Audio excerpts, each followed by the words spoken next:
അഹല്യഭായ് ത്രിശതാബ്ദി ആഘോഷം വെള്ളിയാഴ്ച കരുനാഗപ്പള്ളിയിൽ നടക്കുമെന്ന് സംഘാടകർ വാർത്താ സമ്മേളനത്തിൽ അറിയിച്ചു.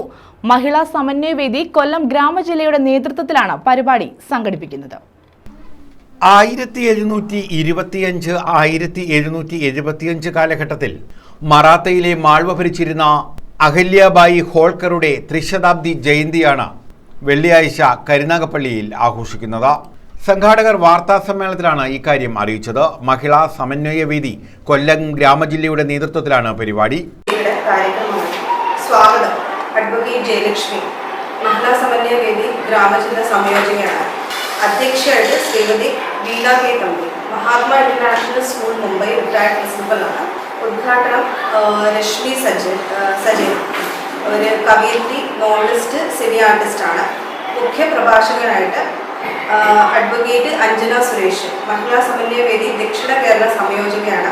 രാവിലെ 9:30 കരുനാഗപ്പള്ളി ലാലാജി സ്മാരക ഗ്രന്ഥശാല ഹാളിൽ എഴുത്തുകാരി രശ്മി സജയൻ ഉദ്ഘാടനം ചെയ്യും. മഹിളാ സമന്വയവേദി ദക്ഷിണ കേരള സംയോജക അഡ്വക്കേറ്റ് അഞ്ജന സുരേഷ് മുഖ്യപ്രഭാഷണം നടത്തും. വിവിധ മേഖലകളിൽ കഴിവ് തെളിയിച്ച വനിതകളെ ആദരിക്കും.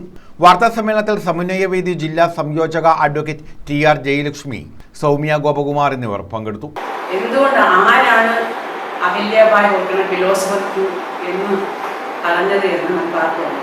ബ്രിട്ടീഷ് ചരിത്രകാരന്മാരാണ് അഹല്യഭായ് ഹോൾക്കറിനെ ഫിലോസഫർ എന്ന്, ഹിസ്റ്റോറിയനാണ് ജോൺ കെ എന്ന് പറയുന്ന ഹിസ്റ്റോറിയനാണ് ഫിലോസഫർ എന്ന് പ്രഖ്യാപിച്ചത്. ഭാരതത്തിലെ ചരിത്രകാരന്മാരാരും തന്നെ അഹല്യഭായ് ഹോൾക്കർ എന്ന് പറയുന്ന ഒരു വ്യക്തിയെ, ഒരു ഭരണാധികാരിയെ ഭാരതത്തിന്റെ മുമ്പിലോ ലോകത്തിന്റെ മുമ്പിലോ കാഴ്ചവെക്കാൻ തയ്യാറായിരുന്നു. ഭാരതത്തിന്റെ പല ചരിത്ര ഭാഗങ്ങളും വൈദേശികരായ ചരിത്രകാരന്മാരാണ് മുന്നോട്ട് വെച്ചിട്ടുള്ളത്. ഭാരതീയ ചരിത്രകാരന്മാർക്ക് ഇന്ത്യയുടെ പൈതൃകമോ ഭാരതത്തിന്റെ സംസ്കാരമോ ഒക്കെ കാണിക്കുക എന്നുള്ളത് വളരെ വൈമുഖ്യമുള്ളൊരു കാര്യമാണ്. News bureau, Karunagappally.